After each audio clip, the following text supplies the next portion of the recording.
Bom, não, pessoal, Daniel Gontijo por aqui, sou professor de psicologia, doutor em neurociências e fundador do Instituto Ponto Azul. Estou aqui hoje com a professora doutora Ângela Natel para a gente conversar sobre Gênesis, ou um recorte específico de Gênesis.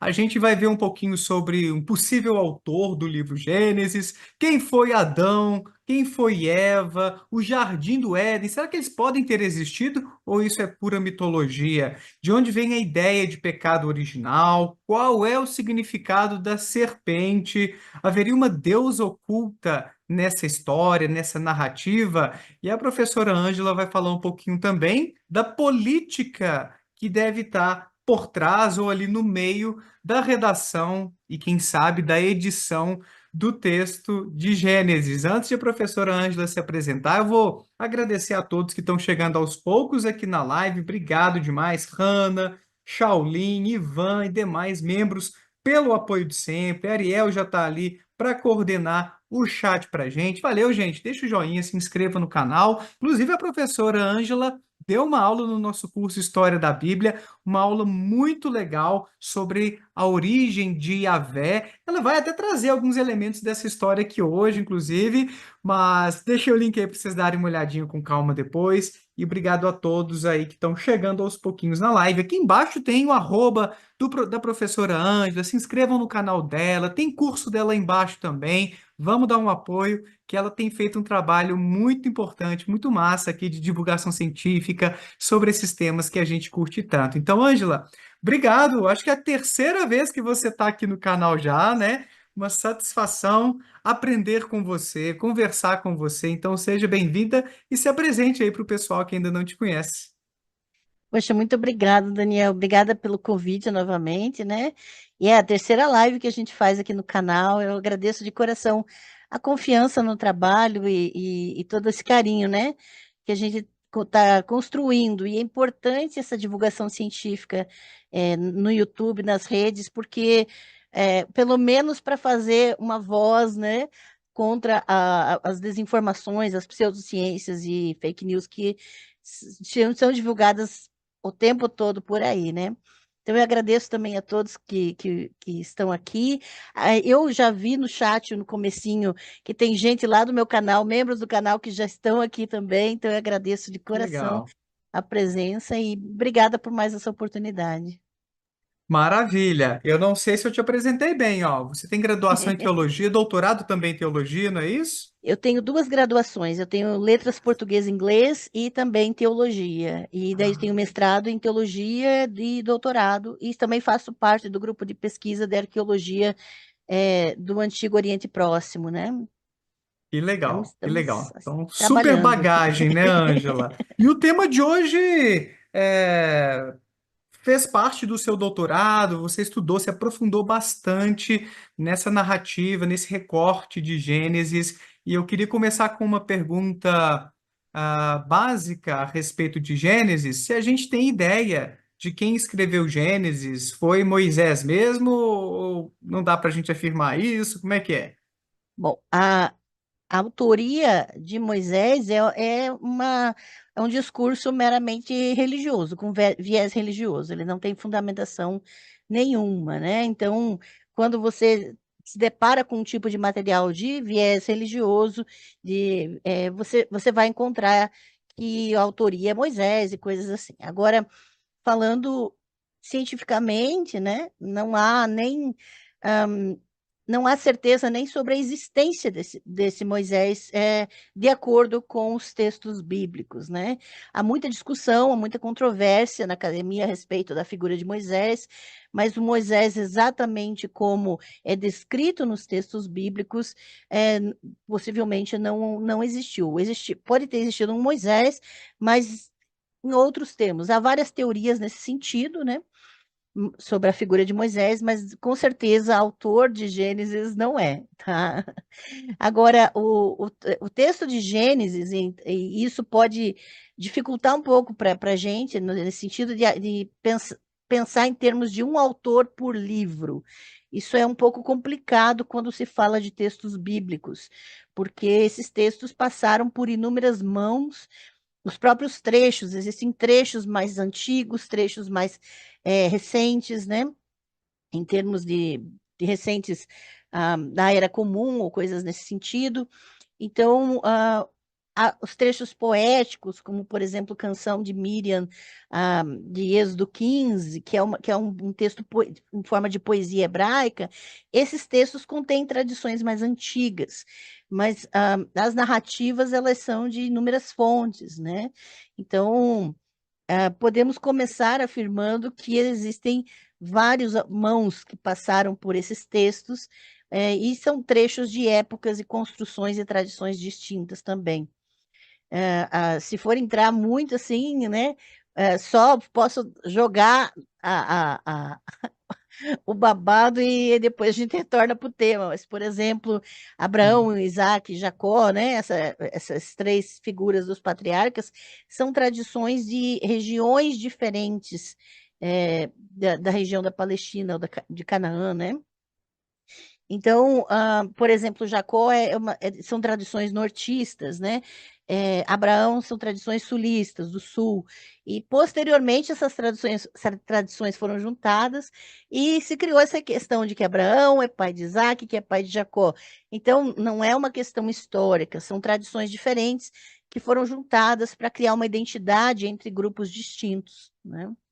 Então foram Então, sendo amarradas essas personalidades posteriormente, colocadas como exatamente. parentes e tudo. Eu já ouvi, eu não sei se foi do professor Daniel Juste, que é historiador, Uhum. deu uma aula para a gente lá no curso também de História da Bíblia, que o próprio Abraão também não tem assim um lastro histórico, arqueológico Não, para não tem afirmar sua mesmo. existência, né?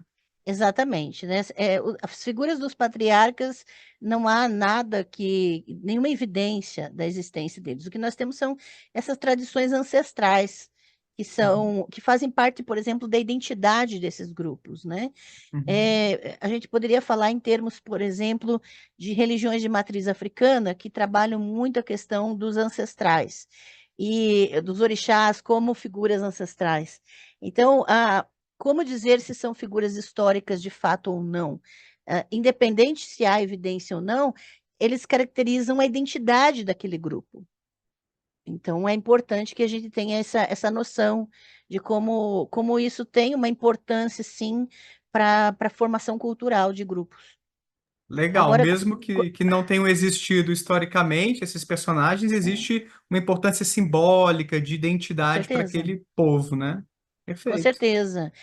Na fenomenologia da religião, né, eu tenho um curso sobre isso também, que a gente trata muito dessas questões de, porque é mitológico, então é mentira? Claro que não.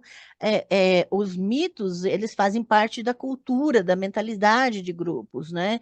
Isso mexe com valores, mexe com crenças, mexe com comportamentos. Então, a gente não pode simplesmente tratar algo que não é comprovado historicamente como algo sem valor, como algo que não Uhum. tem relevância, porque isso Uhum. seria esvaziar um grupo do seu sentido, né? E isso é Perfeito. importante. Muito bem. Importantíssimo isso mesmo. E quando a gente pensa em Adão, Eva, a coisa segue na mesma linha, né? Não dá para afirmar na existência desses primeiros seres humanos. É, a grande questão aqui é que, nesse caso, esses textos entram em uma categoria muito específica de narrativas de criação do mundo, de criação do ser humano, né? E essas narrativas eram muito comuns nos povos do antigo sudoeste asiático. Então, por exemplo, Adam, que é uma palavra que significa pessoa, né? Adam a palavra Adam, na verdade, não tem nem gênero, é pessoa, né? Essa palavra vem do ugarítico. Em ugarite, eu já tinha criado Adam, era o Adam, era o pai de Adão.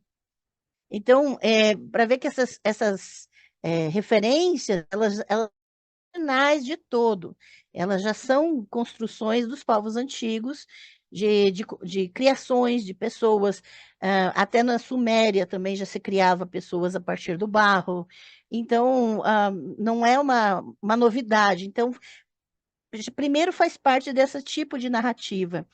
Agora, é importante entender que a narrativa de Gênesis capítulo 3, que é a narrativa do Éden, da serpente, das árvores, né, do fruto proibido e coisas assim, essa narrativa ela tem elementos de várias mitologias, mas elas estão construídas, combinadas de uma forma que represente ah, uma estrutura religiosa pós-exílica, muito determinada, né? Então, a gente sabe que a elite judaíta foi levada pela Babilônia para o exílio em determinado momento, século VI, século V, né? Século VI, e aí, antes da Era Comum, e quando essa elite volta, não existe monarquia mais, não vai existir. Então, o que acontece? Os sacerdotes tomam o poder político e estabelecem o que a gente chama de hierocracia. Eu acho que eu até já comentei aqui, não sei se eu comentei aqui nas outras lives, mas basicamente não existe uma teocracia, né?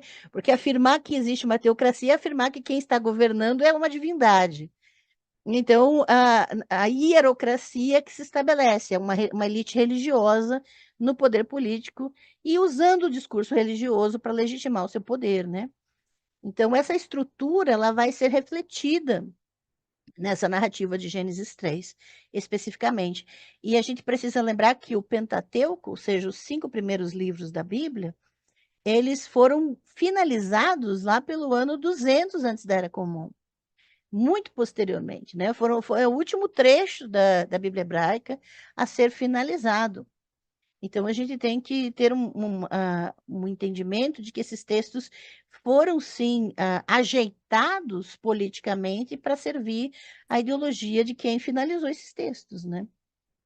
A gente já já vai adentrar nesse tópico da política, o que esteve por trás e tudo, mas eu achei interessante esse apontamento que você faz, Ângela, porque dá para a gente fazer um link, inclusive, com narrativas a respeito de Jesus, pelo que eu já aprendi com os amigos historiadores, que muitas coisas atribuídas a ele provavelmente foram herdadas de outras lendas, mitos, narrativas sobre heróis, profetas grandiosos e isso foi sendo, então, apropriado pelos cristãos primitivos gradativamente. Não estou dizendo aqui que Jesus não existiu, não dá para a gente ter certeza, mas os historiadores, de forma Exato, geral, falam que é mais provável que tenha existido, pelo menos os que vêm aqui ao canal comentam isso, mas não dá para a gente cravar, né? Assim, existe sempre exato. aquela margem da dúvida na ciência. Mas o que eles colocam aqui é muito provável que tenha havido essa herança de outras Uhum, narrativas, de outros profetas, que foram, então,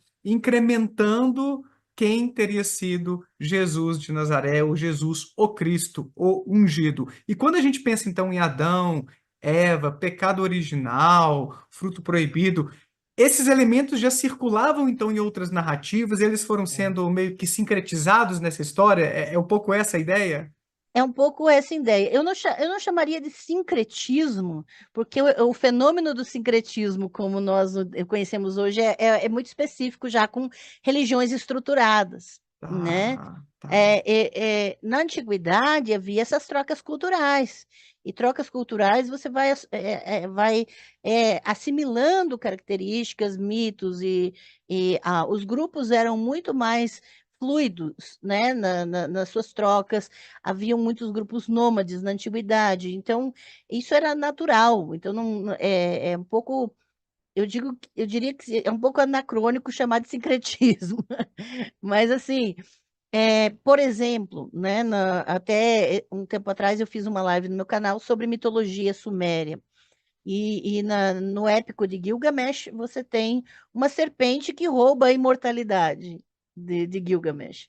Então, essas figuras, né, vão aparecer com muita recorrência, né, nesses textos. E elas vão sendo assimiladas, tranquilamente assimiladas, né? Desculpa, você comentou da questão de Jesus, né, das influências, e eu estou estudando, eu estou estudando uma pesquisa para o estágio pós-doutoral, né, que é exatamente no período persa, e a gente está estudando sobre Zaratustra, e a influência do zoroastrismo no judaísmo e posteriormente no cristianismo. Zaratustra, ele basicamente é, também nasceu de uma virgem, também, né, teve todo o seu caminho de milagres então, quando você estuda a história do profeta do zoroastrismo, basicamente você está lendo um pouco dos evangelhos. Então, ali a gente já encontra alguns elementos que circulavam, que eram crenças comuns a respeito de nascimento virginal, Sim, ressurreição, milagres. Jesus não foi, quem inaugurou esses temas, né, Ângela? claro que Isso não. já E a própria existia. Bíblia Hebraica, eu tenho um curso chamado Metaverso, explorando o livro de Juízes, em que eu demonstro que o próprio Sansão nasceu de um encontro da mãe dele com um anjo e não nasceu do pai dele. Então, no texto Uhum. bíblico, em hebraico, é possível você perceber que houve também essa troca. A mãe dele recebeu um anjo e ficou grávida. Fantástico. E a ideia de pecado original? Isso aí já é original de Gênesis, a gente encontra só ali, ou tem outras religiões com esse tipo de noção, fruto proibido, algo do gênero? Bom, a ideia de pecado é um conceito já cristão, tá? Pecado em si é um conceito cristão. Mas, assim, o que tem nos textos bíblicos, por exemplo, você vai ter a ideia de errar o alvo ou de errar o propósito. É nesses termos que a gente pode entender pecado nos textos bíblicos. Então, existia na antiguidade, em Israel, Judá, principalmente em Judá, né? Com o estabelecimento da monolatria, existe a ideia de um pecado original no antigo, né? Pecado no sentido de não cumprir o propósito divino para a vida deles, né? Só que a ideia de pecado original nos textos bíblicos, de Gênesis a Apocalipse, vai aparecer até lá em Judas, é exatamente a relação sexual entre divindades e pessoas. Esse é o pecado original nos textos bíblicos. Isso de Gênesis a Apocalipse. Eu fiz uma live sobre pecado original, sodomia e pecado original nos textos bíblicos.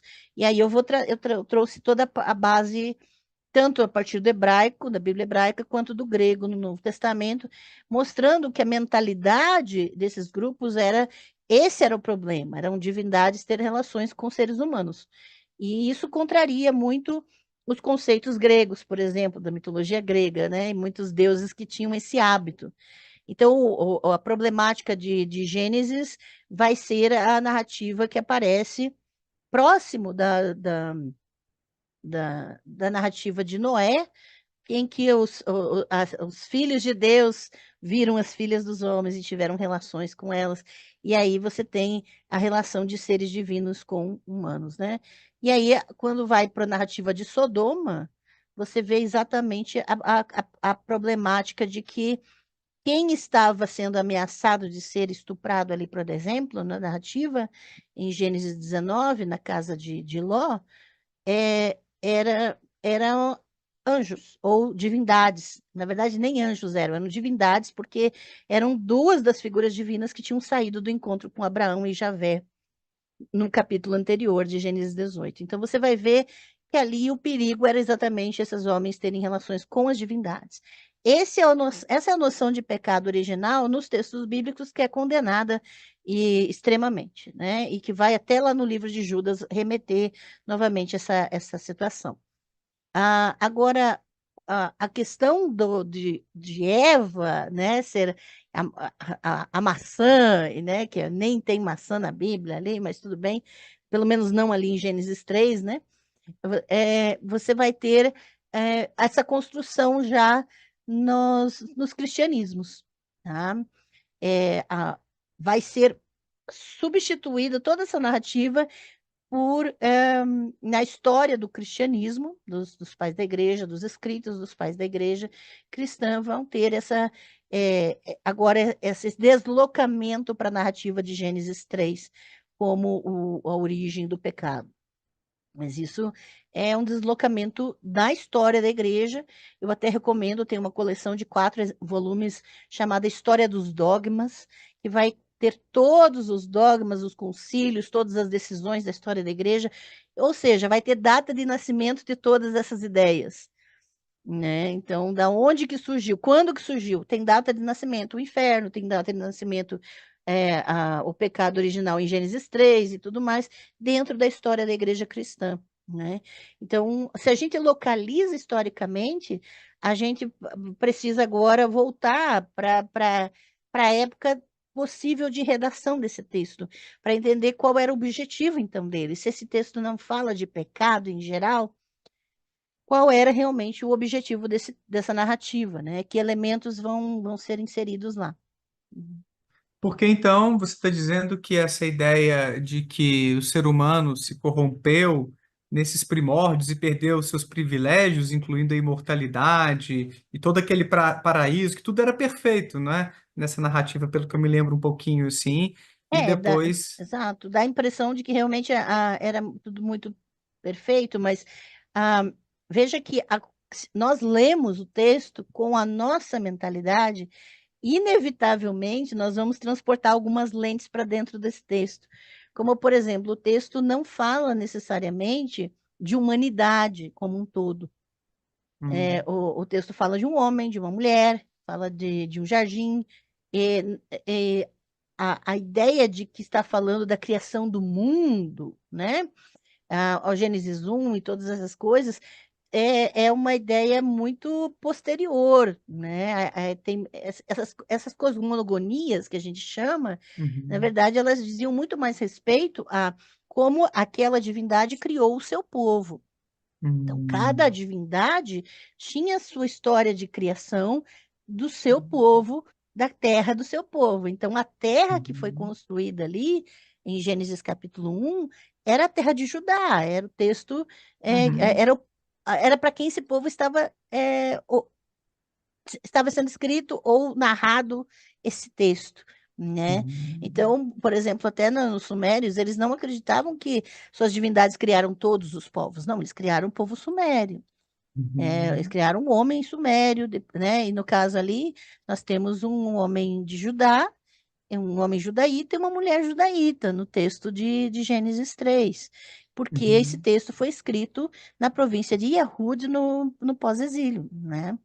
Então, a gente uhum, precisa tentar voltar um pouco em como se interpretava esse texto naquela época da antiguidade, para não cair na tentação de projetar as nossas ideias de criação de mundo, nossa noção de planeta, nossa noção de universo, e não estava necessariamente projetada nessas mitologias. Então, é interessante isso que você está dizendo. A igreja fez uma interpretação nos seus moldes, conforme suas demandas, suas É, necessidades de responder a certas questões naquele tempo, que não condiziam necessariamente com a intenção de quem escreveu Gênesis e outros textos ali. Então, essa é a interpretação que chegou para a gente, não é exato. exatamente a intenção daqueles autores. Olha que Exato, legal por isso que isso. às vezes eu até tenho que me conter para não fazer comentários em memes que até ateus fazem sobre Adão e Eva, né? Os ateus gostam de Aham. fazer tirinha, meme de Adão e Eva, e eu tenho que ficar me segurando, porque é ele- como se eles estivessem zombando da narrativa. Mas essa narrativa não tem a pretensão de significar o que significa para a igreja, né? Uhum. E Uhum. para ver que até ateus continuam interpretando o texto como cristãos. Uhum. Uhum. E isso Com é uma essas lentes que problemática. você falou, né?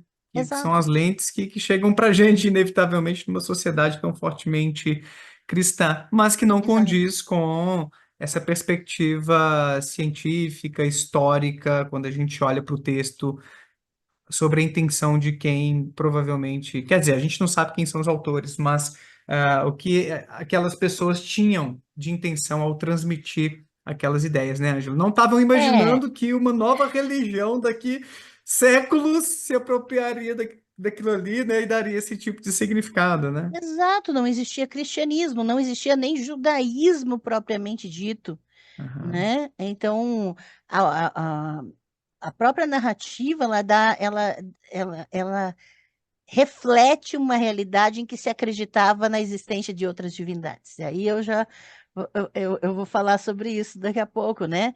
Porque na própria narrativa reflete que não é um monoteísmo, porque o monoteísmo pressupõe que não se acredita na existência de nenhuma outra divindade além daquela que se adora. Mas a monolatria é a imposição da adoração a uma divindade, mas concebendo a existência de outras divindades. Sim, sim. Então, aí a gente, na própria narrativa, a gente já percebe que se concebe a existência de outras divindades.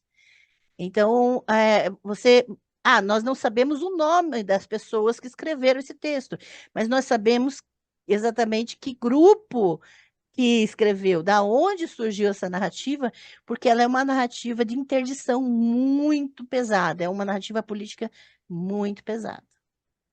Antes de a gente chegar lá, eu queria só te fazer mais uma perguntinha aqui, que eu acho que a gente não encostou nessa cobra ainda. Hoje vamos falar de muitos. A serpente, ela carrega algum significado? Tem algo especial assim para a gente entender como ela foi parar nesse Éden Ah, sim. e fez toda aquilo que está sendo narrado ali? Conta pra gente.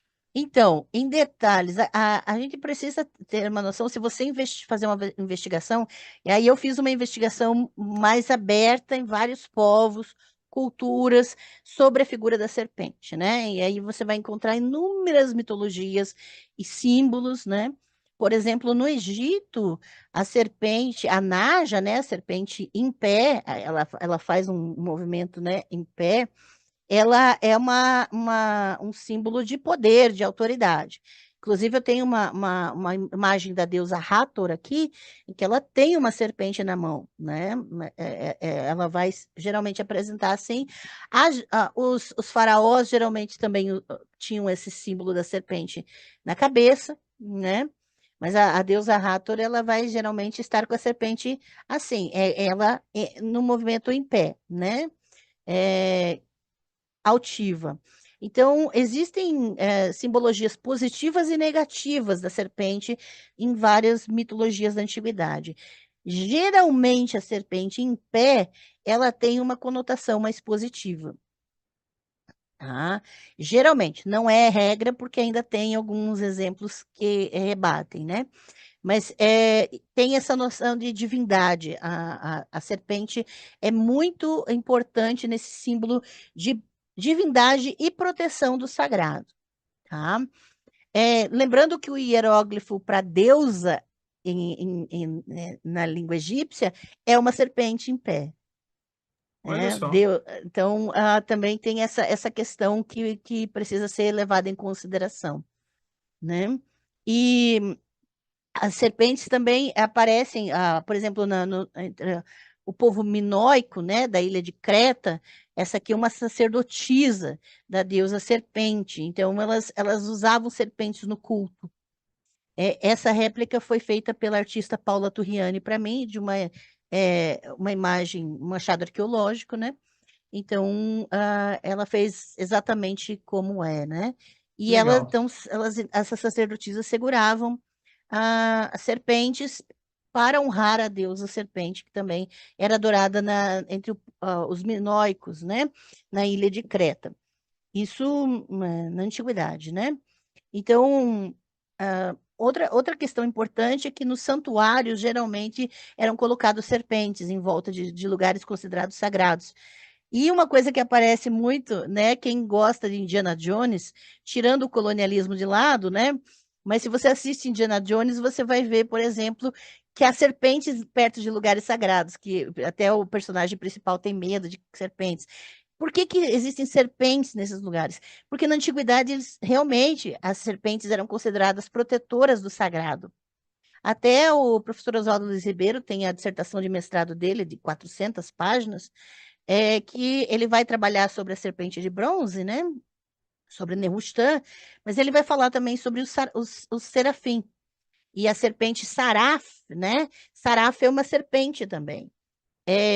Então, essas serpentes, você vai ver, por exemplo, na Isaías 6, o serafim em torno de Javé, como que protegendo o sagrado, né? Então, essas serpentes aladas também estão em torno de Javé, em Isaías 6.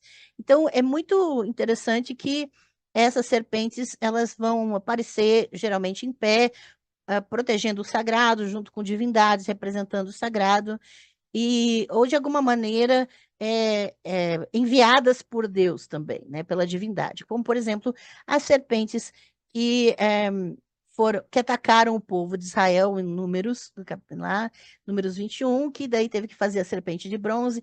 Então, essa narrativa mostra muito bem que essas serpentes foram enviadas por Javé, e Javé providenciou também a cura. Elas têm muito essa questão de cura, tanto que Asclépio vai ter a noção da serpente também enrolada, né, que vai ser o símbolo da medicina depois. Então, todas essas questões estão relacionadas com a questão da cura, do sagrado e coisas positivas especificamente, né? Proteção, Existem, cura, força, mas no caso de Éden não foi bem isso, não. quem diz? Do jardim, foi? Ah, então me explica aí, então me ensina. A visão que as pessoas têm no cristianismo, as lentes do cristianismo, passam para gente essa imagem de serpente como sendo o inimigo, que plantou ali a semente do mal, mas não é bem essa ideia, Não, então, eu fiz uma originalmente. brincadeira para botar Ah, tá. dúvida. Será que é isso que eu li mesmo? Né? Mas no próprio texto, a figura da serpente, em Gênesis 3, vai ter uma conotação dúbia a princípio, porque quando começa Gênesis 3, diz que a serpente era o mais astuto dos animais.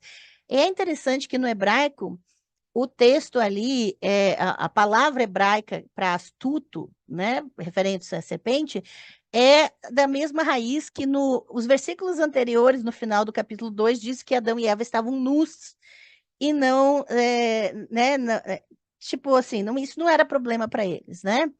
Mas a palavra nu, no final do capítulo 2 e referindo-se a Adão e Eva, é da mesma raiz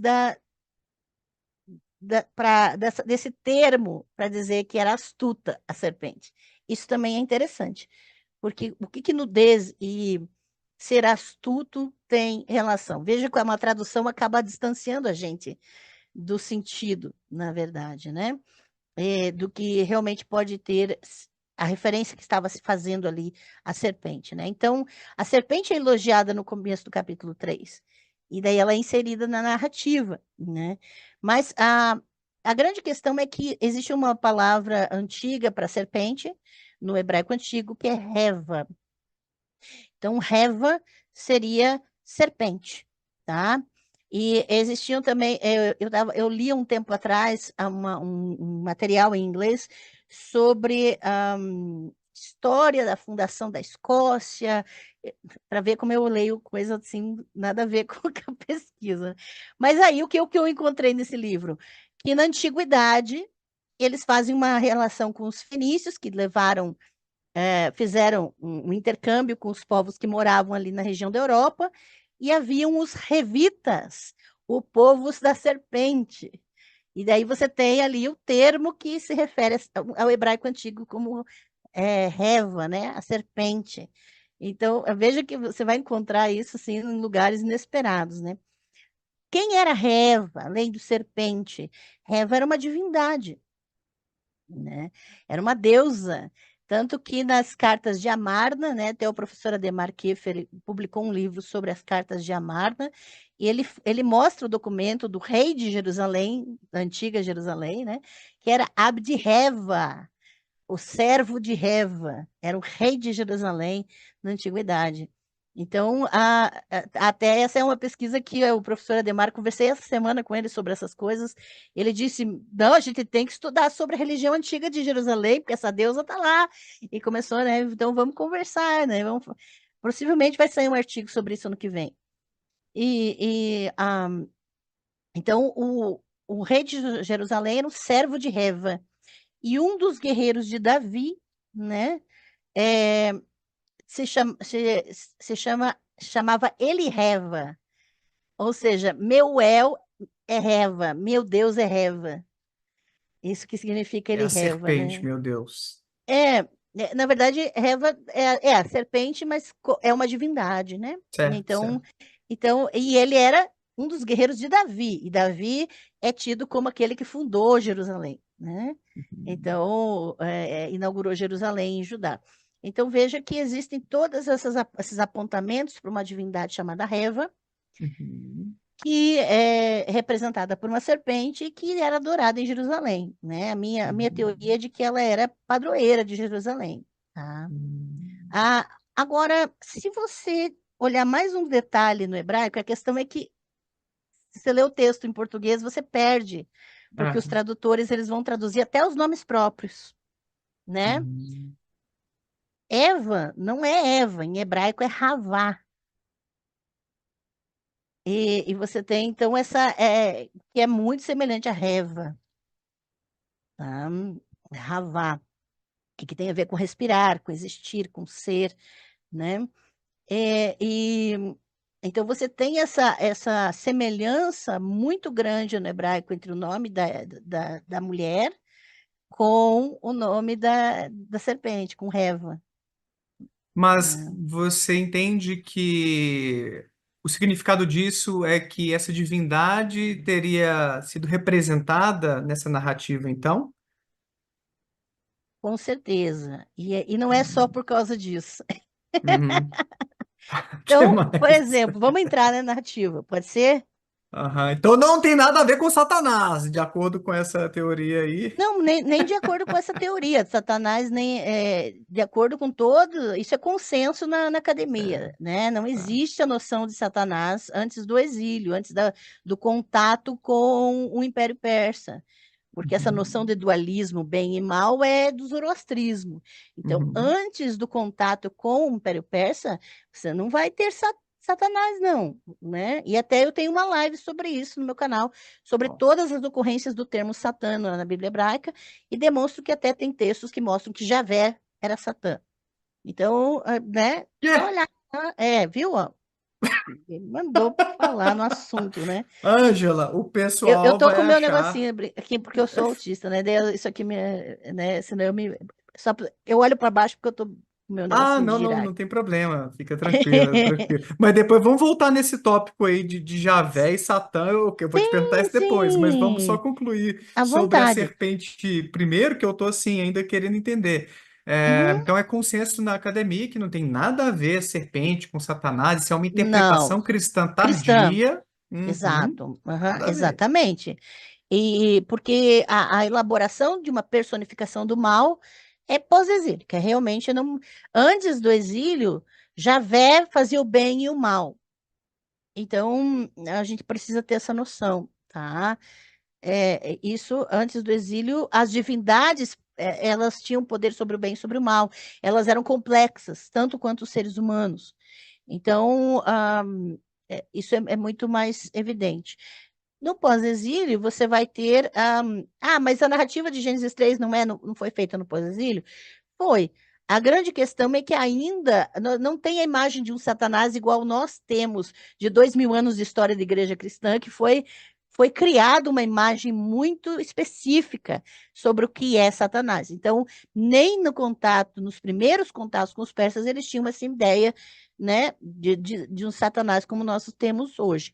E realmente identificar a serpente de Gênesis 3 com o Satanás, propriamente dito, é uma criação, uma elaboração cristã. Então, não existe cristianismo, a gente não pode falar sobre isso aqui, né? Não existe cristianismo na elaboração desse texto. Por isso a gente tem que o tempo todo ficar descascando, tirando as camadas cristãs, porque não existe cristianismo aqui, quando esse texto foi escrito. Então, a gente vai ter que descascar Mas bastante. existia uma intenção maligna representada ali na serpente? Como é que você Então, entende? como é que esses. Aí você tem a indicação de que grupo escreveu esse texto. Que um determinado grupo colocou uma divindade de forma maligna, de forma astuta, de forma que pode enganar, que pode mentir para as pessoas. Então, que grupo tem interesse em fazer com que uma divindade adorada pelo povo tenha essa fama, essa má fama? Eram sacerdotes que tomaram o poder político no pós-exílio. Então, você vai ter, o que eles queriam, centralizar o culto em Javé. Se eles querem centralizar o culto em Javé, eles têm que pegar elementos populares de cosmogonias que eram conhecidas pelos grupos, que eram de fácil acesso, e esses elementos eles juntam numa narrativa que faça sentido para o povo, tem que realmente fazer um sentido.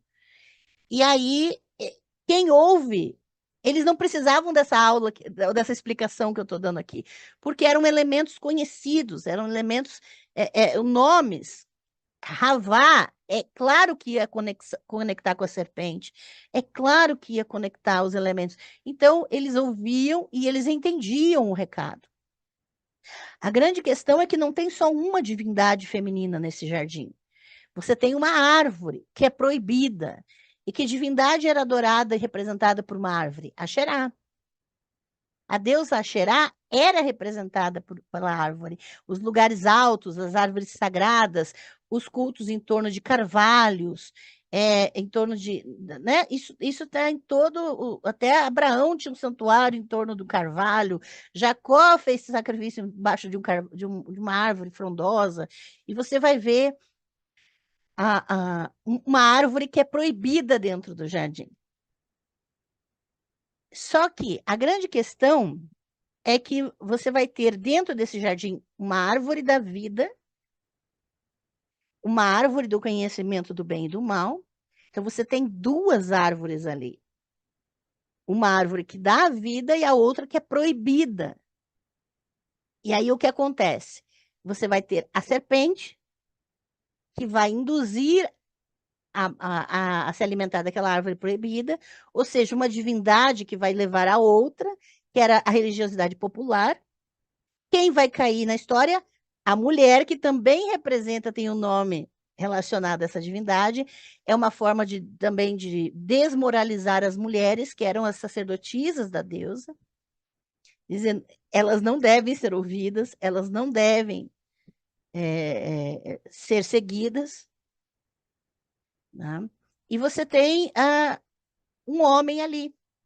Quem é Javé na história? É a árvore da vida. Javé agora está usurpando a figura da deusa. Javé é a árvore da vida. Tanto é que em Oséias vai ter um texto, né, que Javé vai dizer, até o Wellhausen defendeu uma tese, e essa tese já entrou na quinta edição da Bíblia Hebraica, que é de que existe um texto em Oséias que Javé diz: Eu sou a sua Asherá. Javé, eu sou a sua Nat e a sua Asherá. Então, Javé está se colocando. Agora, o que os redatores dos textos estão colocando? Que Javé agora é que está substituindo essas deusas. Ele está se apropriando dos símbolos dessas deusas. Então, você tem uma árvore da vida, a árvore proibida, do conhecimento do bem e do mal. Na verdade, é um conhecimento daquilo que é bom e daquilo que é mal. É mal com U ali, na verdade, não com L. E aí a gente tem a serpente, a mulher e o homem. E aí você tem o homem representando exatamente os camponeses, os homens, né? E você vai precisar elaborar toda a narrativa para mostrar que as mulheres, elas se degradaram por causa da deusa, elas se deixaram levar por causa da deusa. E dessa forma, quando os homens seguem essas mulheres, ou vão até os santuários em que essas mulheres são sacerdotisas, eles merecem a expulsão daquele jardim, daquele santuário. E a estrutura, até na minha tese eu coloco a figura, né? Eu comparo a estrutura, o desenho do jardim com o desenho do tabernáculo, do templo, do santuário em Judá. Porque você tem o Santo dos Santos, são os querubim lá, aquela arca, né? E você tem os elementos no santo lugar, e na porta, na porta do santuário, você tem a imagem de querubim, né? Quando Adão e Eva são expulsos do jardim, quem é colocado na porta do jardim para impedir que eles entrem? Querubim. E aí você tem a imagem do jardim refletindo a imagem do santuário, porque agora eles não têm acesso à árvore da vida, da mesma forma que eles não têm acesso ao Santo dos Santos. Porque cultuaram a divindade errada, entre aspas, na Exato, visão e daqueles precisam. sacerdotes. E olha que esse discurso é tão impactante e violento ao mesmo tempo, porque justifica por que que as pessoas dependiam dos sacerdotes para chegar a Javé. Eles agora precisam dos intermediários dos sacerdotes. Esse discurso vai colocar mais poder na mão dos sacerdotes. Quer dizer, eles não têm acesso, eles foram expulsos do jardim. Então, agora, somente através dos sacerdotes eles têm acesso a Javé. Então, é um instrumento, um discurso político muito forte, que vai empoderar os sacerdotes, né? E Legal. até esqueci de pegar a imagem aqui, mas eu tenho também uma réplica que a Paula Turriani fez para mim dos Lamachu, que são figuras aladas, né, na antiguidade e que representavam também seres que protegiam espaços sagrados. Então, a serpente vai ser substituída pelos querubins. Os querubins são descritos assim, como seres alados, dessa forma, com rostos de homem.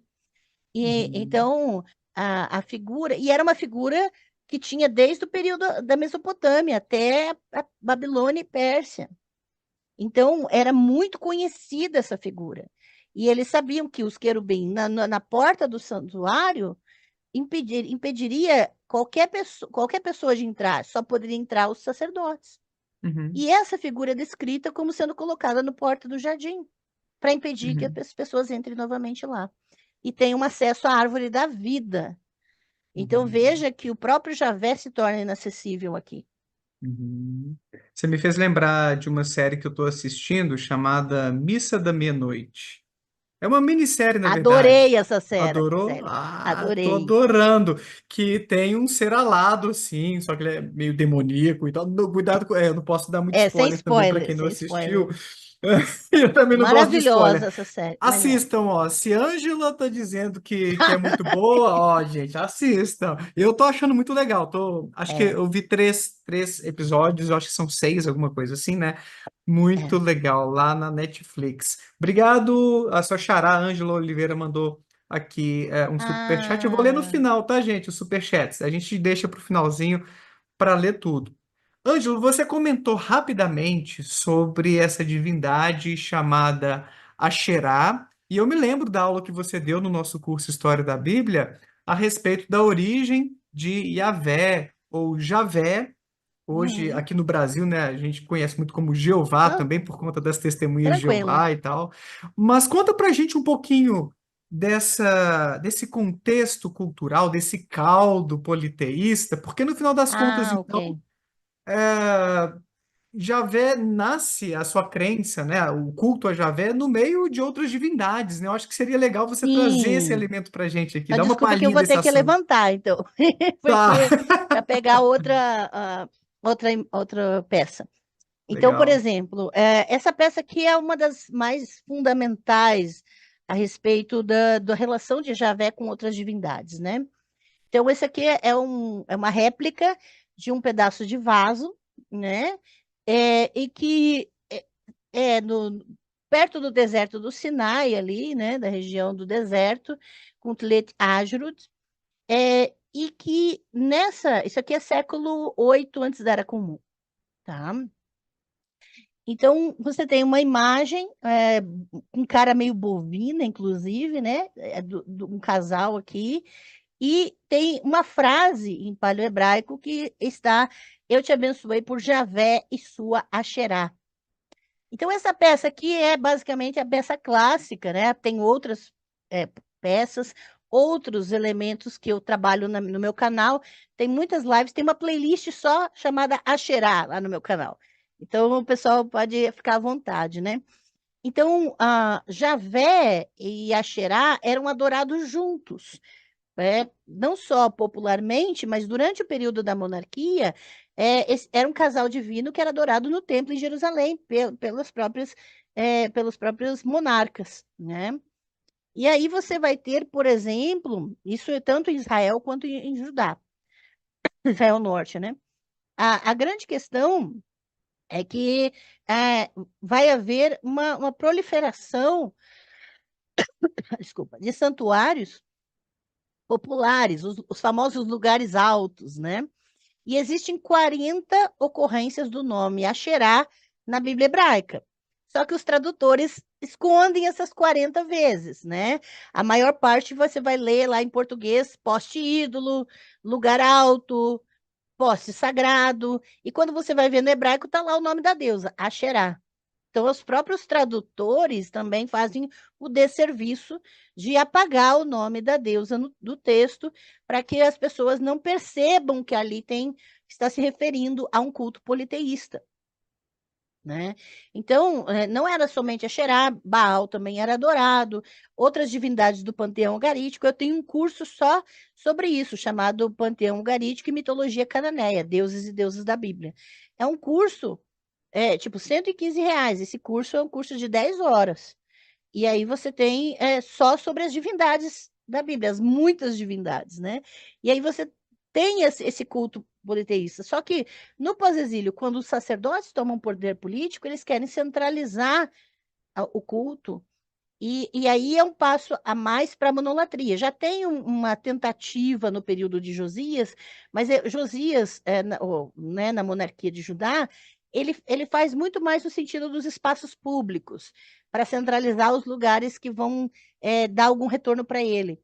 Mas no pós-exílio, vai haver uma influência muito mais sobre os espaços privados, para que as próprias mulheres sejam submetidas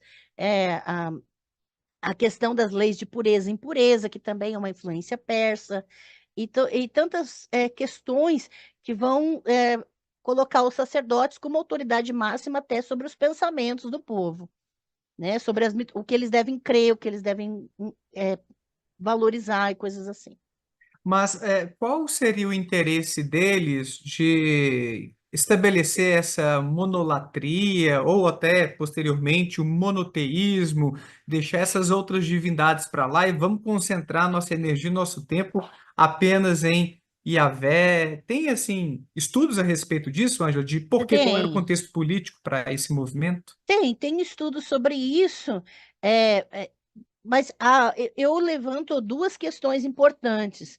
Uma, essa a influência persa tem a ideia de que a divindade ela tem que ser uma divindade imperial, né? Então você pode crer no que você quiser na questão do Império Persa, né?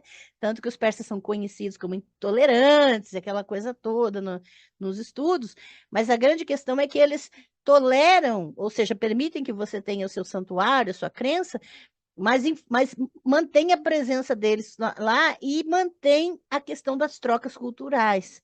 Tanto é que Javé ele vai mudando suas caracterizações e no pós-exílio ele é uma divindade muito mais parecida com o imperador. Então tem essa influência do Império Persa, tá?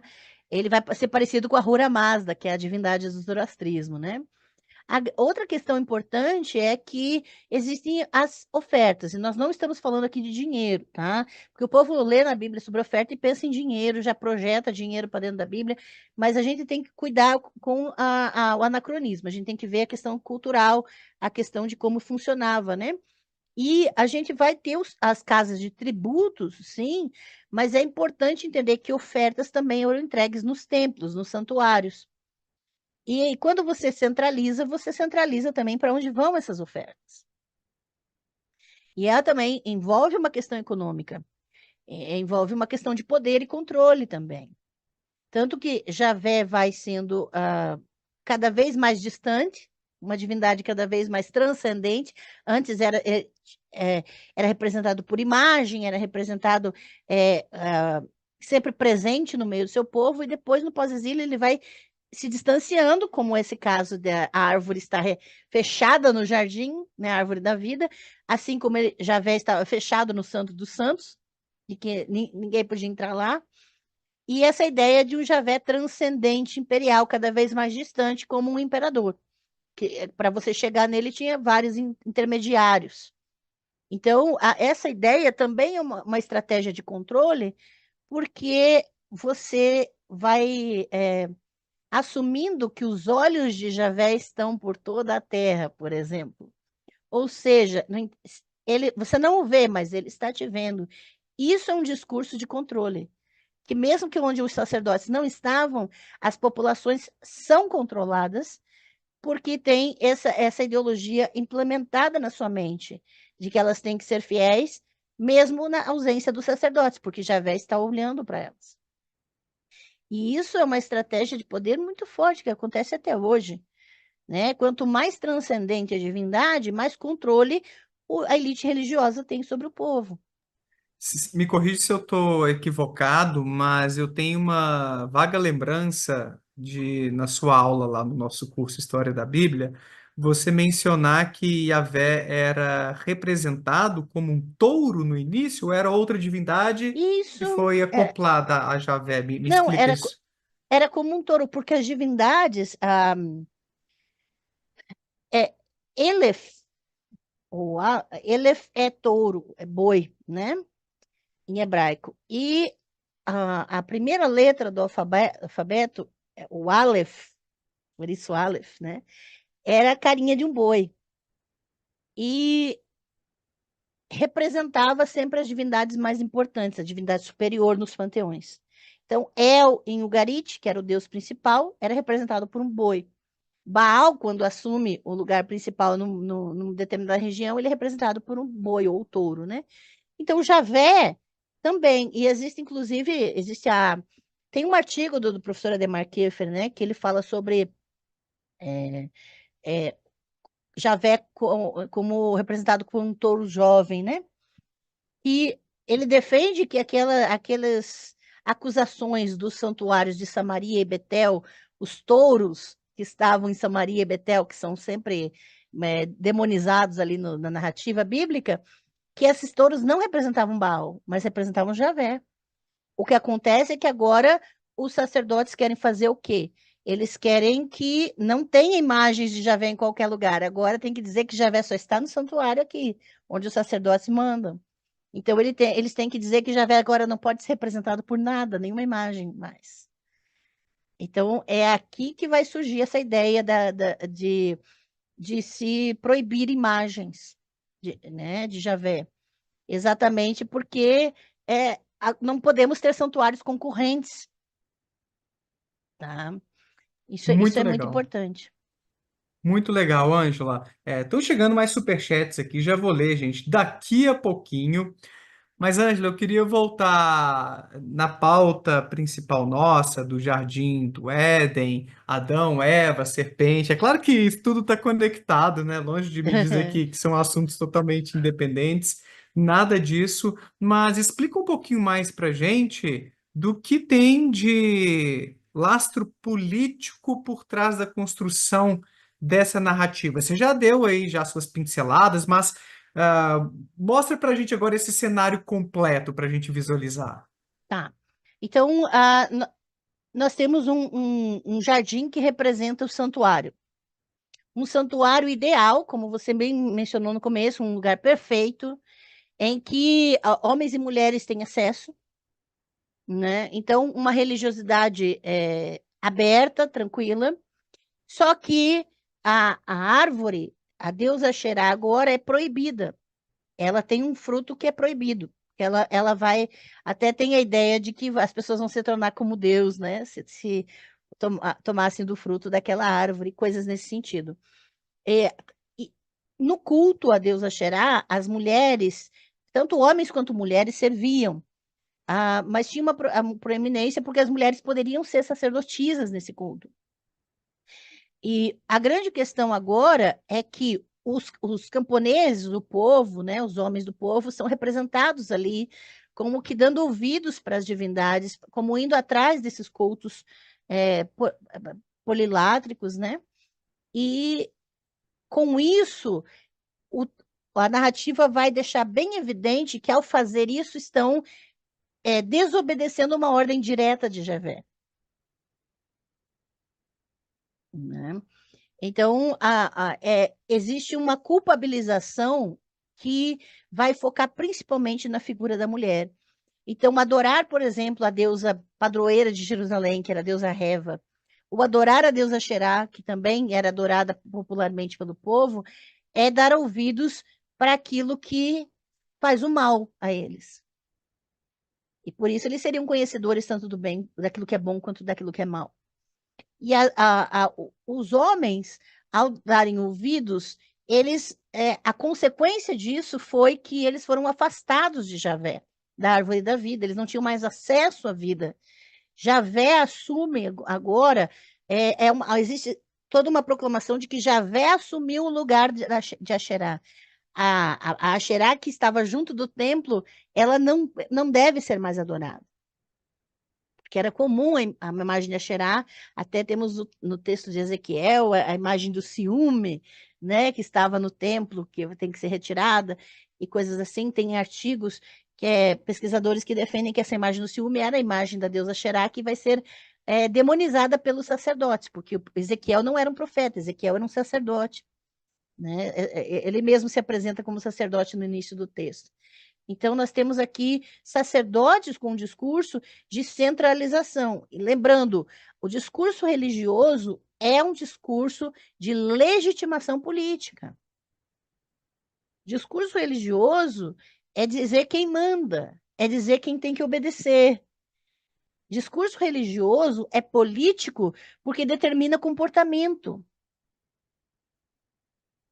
Então, não dá para dizer que discurso religioso não é político, porque vai determinar comportamento, porque vai controlar consciências, porque vai determinar valores. Então, não tem como desconectar um discurso religioso de um discurso político. Tá? E dessa forma, eles são conduzidos à narrativa de que eles não têm acesso a Javé no santuário, no templo, exatamente porque adoraram outras divindades. Então, os sacerdotes vão justificar a forma de culto que estabeleceram.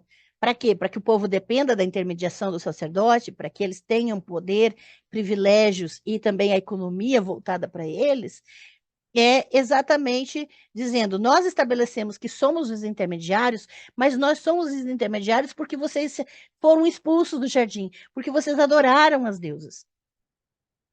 Então a culpa é de vocês, não somos nós que criamos essa situação para vocês. Vocês se colocaram nessa situação. Então veja que o discurso de poder religioso, ele vai sempre culpabilizar as vítimas dessa ação religiosa. Vai colocar que eles não têm acesso direto à divindade por responsabilidade deles mesmos, por terem adorado as deusas. E é uma forma de interditar o culto às deusas e Uhum. dizer que eles não podem mais seguir e dizer que as mulheres são perigosas e por isso elas são impuras quando nascem, são impuras quando menstruam, são impuras o tempo todo, porque a legislação de pureza e impureza vem nesse período. Olha então Então, como essa teoria, esses estudos, Ângela, mostram, eu acho que é um exemplo muito interessante. O que você, às vezes o professor também, Oswaldo Luiz Ribeiro, e os historiadores, Chevitarés, Juliana colocam isso também, e mitos não são só narrativas especulativas sobre como as coisas começaram, as cosmogonias. Por trás da construção dessas narrativas, a gente pode ter um lastro de tensões políticas, grupos ali em disputa, o que estava acontecendo acaba inspirando esses autores a escreverem essas narrativas, então exato, representando ali no que a gente entende hoje como os mitos do Antigo Testamento e tal, e que vão sendo reinterpretados conforme novas religiões nascem e se apropriam desses materiais com uhum, essas lentes cristãs que a gente se acostuma, né? Ah, a serpente é Satanás e tudo. Olha que riqueza de é, conteúdo que você está trazendo para a gente hoje para entender de onde vem Adão, Eva, a serpente e o Éden. Fantástico, Ângela, muito exato. legal. Tem um livro chamado Criam os Gregos em Seus Mitos, eu não lembro o autor, é, mas é exatamente isso. É a questão de que os mitos são narrativas políticas. E tem uma questão, muita gente pode perguntar assim, mas por que que eles não falavam diretamente, né? E por que que escreveram essa narrativa? Primeiro a gente tem que lembrar de que na antiguidade as pessoas não eram alfabetizadas. A escrita e a leitura era restrita às elites ou para alguns escribas que eram pagos para quem tinha condição, e o material de escrita e de leitura também era escasso. Então, peraí, mas eles escreveram essa narrativa, mas o povo não lia. E é exatamente uma história de fácil memorização, que pode ser contada e repetida de pai para filho, que fica fácil de memorizar ela, sem precisar ninguém saber ler. Porque você conta essa historinha numa escola, uma aula de catequese, numa escola dominical, ou para crianças, e elas saem repetindo essa história com todos os detalhes, sem mesmo saberem ler. Então, é uma narrativa que vai fixar facilmente e que, para aqueles grupos, essas referências são bem evidentes. É, Dadas todas as ressalvas, Ângela, mas vamos pensar no período de ditadura aqui no Brasil, os artistas compondo suas músicas. Amanhã vai exatamente. ser outro dia. Então, É. olha como aquilo era carregado de sentido sobre as tensões Uhum, políticas da época, mas não vão colocar de forma direta ali, porque senão seriam exato. perseguidos. E tem a questão da arte, que não precisa a pessoa saber ler e escrever para ela memorizar e ela saber as referências. Então, é muito mais fácil, né, contar uma história em que os elementos são de fácil reconhecimento por aquele grupo, né? Então, todas essas questões eu trato em detalhes no meu curso Divórcio de Javé e a Deusa no Éden. Porque eu chamo essa narrativa de narrativa do divórcio de Javé e Axerá, porque foi o momento em que Javé corta as relações com a árvore do conhecimento, a árvore da vida se separa da árvore do conhecimento, né? Olha que E legal. Pois aí, é, teve alguém perguntando isso aqui. A Ângela já falou que Yahvé era cultuado como sendo o esposo, o marido de Asherá. Você fez uma referência isso, rápida, né, com aquela exato, peça, né? Aham. exato. Então, eu tenho um curso chamado Divórcio de Javé e a Deusa no Éden. E nesse curso eu forneço também uma biblioteca digital com material para as pessoas pesquisarem por si mesmas, verificarem as informações. Eu trago as imagens, eu trago toda a fundamentação teórica disso que eu brevemente explanei aqui, num curso de 10 horas, tá? Então, também tudo na mesma faixa de preço, tá? Então, é, vocês podem adquirir esse curso comigo, né, diretamente no meu Linktree, e terem toda a fundamentação para isso, porque eu não estou falando, não inventei nada, não, tá? Isso aqui é muito, muito tempo de pesquisa, são anos de pesquisa para juntar as peças, para entender a realidade histórica, e porque uma coisa que a gente tem que tomar muito cuidado é com desonestidade intelectual. A gente não pode falar as coisas só porque a gente se empolga com elas, né?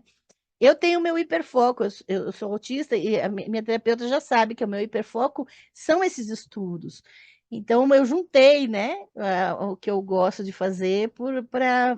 Não só gosto, né, porque eu sou. Mesmo quando eu estou cansada, eu fico naquilo, eu não consigo sair daquilo, né? Então, é um pouco difícil às vezes, mas é, eu tento prezar muito por responsabilidade naquilo que é dito, né? Sim, Por isso, todos os meus cursos eu forneço as referências, bibliografia legal, boa. e toda a fundamentação para que as pessoas verifiquem por si mesmas, né? Eu não, É. no meu canal eu até sempre falo assim, ó, eu recomendo, não saiam repetindo o que você acabou de ouvir. Verifique as informações, pesquise por si. Muito bom. Então é importante que a gente, porque conhecimento se constrói coletivamente, mas é uma construção. O que a gente só repete que ouviu não é uma construção de conhecimento, né? A gente só Uhum. está Memorizando papagaiando, ali né? algumas coisas e dizendo sem entender direito, né, Ângela? Exato, exato. É. É contar a história de Adão e Eva como se fosse a criação do mundo, da mulher, do homem, pronto. E você sabe que vão aparecer cristãos aqui chateados e falando assim, ó, isso é influência do inimigo na vida de vocês. Ele quer que você se Pois é. enganem. Pois é, aí quando a gente sabe a data de nascimento do inimigo, a gente não se assusta tanto com essas coisas, com essas ameaças, né? Porque ele tem data de nascimento. A gente sabe quando que quando foi a invenção do inimigo. Então, não se assusta muito, não.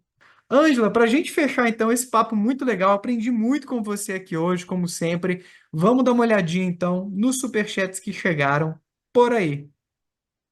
Deixa eu ver aqui o primeiro. Juliana Rosmaninho, que é membro aqui do canal. Obrigado, E Juliana, membro do pela meu canal força. também. Ah, e falou aí, ó, adquiram os cursos da doutora Ângela, são excelentes. Já deixou aí a propaganda. Ah, Tem o link aqui obrigada. embaixo de um dos cursos da Ângela, mas ela tem o Linktree, né, Ângela, lá no seu Linktree, Instagram, aham. com Isso. todos os seus cursos também para o pessoal dar uma olhadinha por lá. Obrigado, Juliana. Meu Ângela Instagram. Ah, Oliveira. posso só Oi, avisar? Meu Instagram é claro. AngelaNatel007. Tudo junto. Pronto. AngelaNatel007. Daí no link da bio já tem tudo lá. Pronto, e sigam a Ângela por lá também no Instagram. Ó. A Ângela Oliveira falou assim, ó: Ângela, minha querida xará, sua jornada me enche de alegria. Cada curso, cada live, cada recomendação de leitura tem me ajudado a construir meu próprio conhecimento. Beijo grande, você é uma Hum. fênix. Ah, que legal, hein, Ângela? Ai, muito obrigada. Ela é membro do canal também, lá do meu canal. Ah, que bacana. Obrigada, Ah, é legal, né? A gente vê assim que nosso trabalho de divulgação científica, os nossos cursos acabam impactando assim o pessoal, né? Que com legal. certeza. Cheio de gente aqui que é seu fã ou sua fã. Wilker Mendonça, boa noite. Gostaria de saber da doutora Ângela qual a possível relação entre a serpente presente no chá da floresta, Aya, a serpente da Bíblia e a pitonisa no oráculo de Delfos. Muito obrigado. Tem relação, Ângela? Ah, ok. Então, não existe uma relação direta, que são culturas muito distantes. Muitas vezes, né? Você veja que nós localizamos a narrativa da serpente do Éden no período persa, né? O período a partir de Ciro, o período persa aquemênida, né? Que a gente chama. Então, essas relações não são diretas, tá? Você vai encontrar, por exemplo, na pesquisa, uma diferença entre influência e paralelismos, paralelos. Uhum, Então, são paralelos, né? Mas existem, por exemplo, até hoje, elementos em uma cultura e que são muito semelhantes a outra cultura de outro continente que nunca se encontraram. Então, a gente também tem que verificar que nem sempre essas semelhanças têm uma influência direta, têm uma relação direta, tá? Recomendo cuidado. uhum. Boa, boa. É, chegou só mais um aqui, superchat do Antão Souza. Na minha adolescência, eu ficava olhando aqueles santos nas igrejas católicas, as santas sempre com um rosto muito branco. A padroeira do Brasil é representada por uma negra. Qual a verdade sobre isso? Então, sobre as santas, o tom de pele dessas santas, enfim, estão pedindo aí um comentário. Você tem conhecimento a respeito disso, Ângela? Sim, inclusive, a semana passada eu fiz uma live só sobre Maria, tá? Então, eu recomendo, vai lá no meu canal que ficou gravada essa live, né? De Axerá Maria, da heterologia a instrumento colonial. E aí eu aponto essa questão de que o uso da imagem de santas, que tem características dos povos colonizados, é também uma forma de colonização, uma forma de acoplar aqueles povos, de fazerem com que eles aceitem a colonização que estão recebendo, né? Então, é um instrumento de poder você pegar elementos culturais e assimilar nessas religiões monoteístas. Os monoteísmos, eles são fundamentados em colonialismo, tá? E a gente precisa ter essa sensibilidade, e foi interessante ele observar isso, né? De que essas mudanças são características populares, fazem com que essa religião seja mais aceita, fazem com que o povo seja receptivo ao que está sendo ensinado ou imposto, de certa forma, né? Então, isso eu trabalho muito nesse instrumento colonial, na live que eu fiz semana passada sobre Maria. Tá? Vai lá no canal, na aba de vídeos ao vivo, está lá gravada já. Muito bem, tá aí um tema super interessante também. E obrigado, gente, pelos superchats, pelas perguntas, os comentários. Pessoal, te adora, viu, Ângela? Que bacana. E eu agradeço demais a sua terceira participação aqui no canal. Aprendi muito com você. Estou muito contente que sua aula foi um sucesso lá também no nosso curso. Está gravadinha lá para quem entrar Que agora bom. poder assistir. Obrigado pela parceria, viu, Ângela? É sempre bom contar com professores tão capacitados, tão bacanas, que fazem esse trabalho tão importante de difusão do pensamento crítico, de conhecimento, como você tem feito aqui. Então, é uma honra ser colega seu, te receber aqui, trocar essas ideias com você. Então, faça suas considerações finais e, mais uma vez, obrigado, Ângela. Poxa, muito obrigada, Daniel, pelo carinho, pela confiança no trabalho também, né? E pelo privilégio de ter me dado essa oportunidade de compartilhar mais um tema cabeludo aqui. Eu não sou cabeluda, mas os temas que eu trato são, né? E aí, eu agradeço muito essa oportunidade de compartilhar conhecimento, compartilhar pesquisa de anos, né? A gente, às vezes, faz pesquisa fechada num lugar e é difícil. Se você publica numa revista científica, poucas pessoas têm acesso, e isso me dói bastante, né? Essa é uma das razões pelas quais eu criei os cursos e criei também o canal no YouTube com lives semanais, né?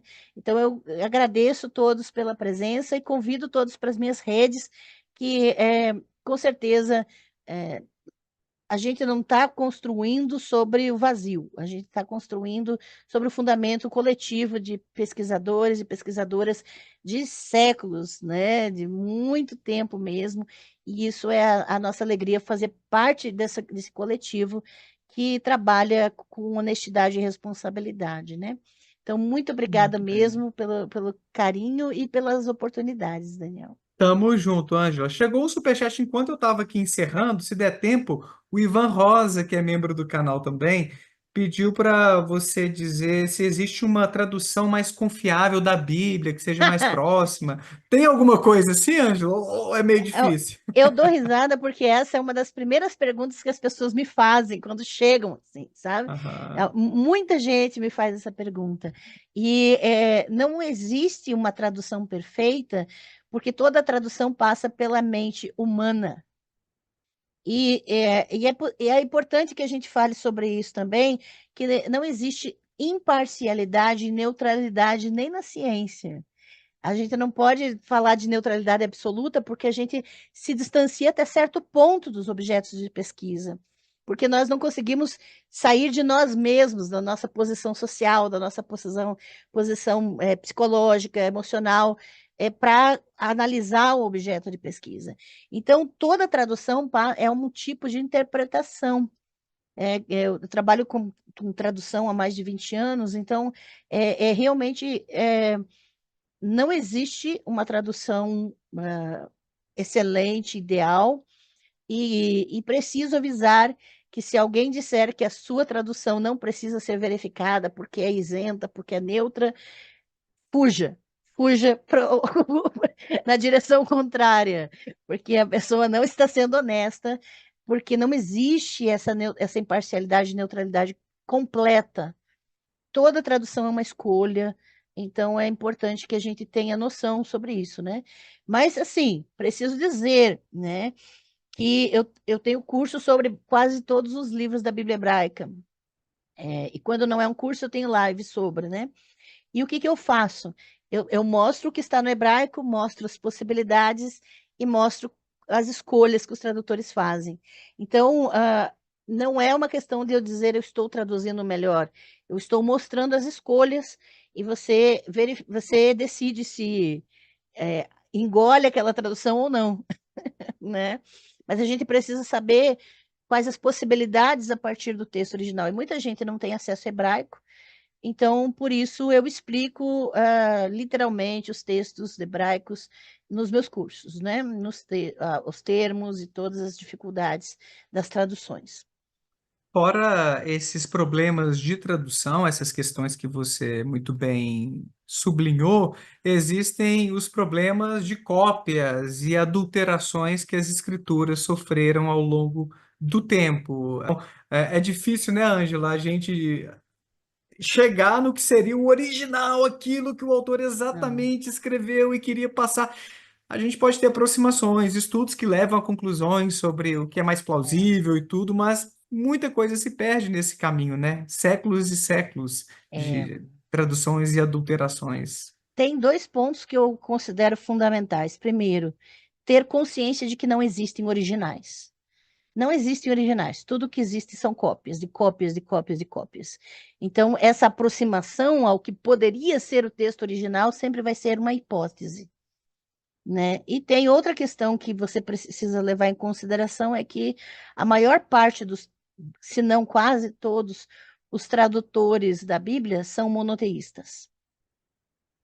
E isso vai influenciar diretamente quando eles vão traduzir textos de épocas que não existia monoteísmo.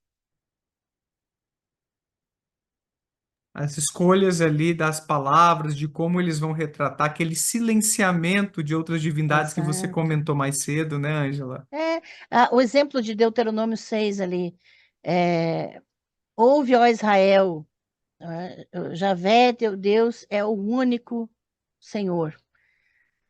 Isso aí já é uma escolha monoteísta, porque a palavra Hum, ali é errad, é um, não é único.